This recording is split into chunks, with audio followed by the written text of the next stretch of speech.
નમસ્કાર વિદ્યાર્થી મિત્રો, તમારું હાર્દિક સ્વાગત છે પેશન એજ્યુકેશનમાં। આજે આપણે ધોરણ 7 વિષય ઇંગ્લિશ ગલા સ્વાધ્યાય પોથીમાં લેટ્સ રીડ મોરમાં પહેલું ચેપ્ટર ધ ગંગાનું સોલ્યુશન મેળવીશું।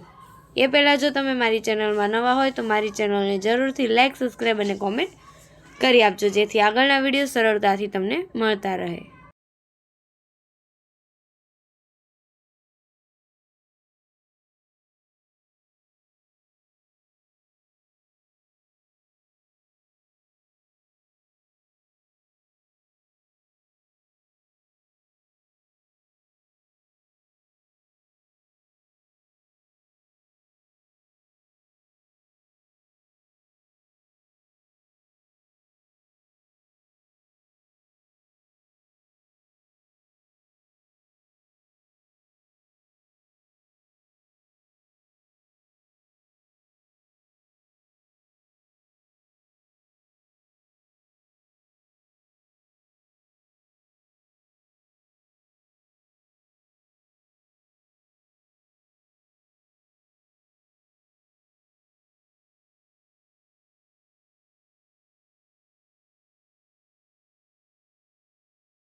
Thank you for watching. જો તમને મારો વિડીયો પસંદ આવ્યો તો મારી ચેનલને જરૂરથી લાઇક, સબસ્ક્રાઈબ અને કોમેન્ટ કરી આપજો અને પોતાના મિત્ર સાથે વધુ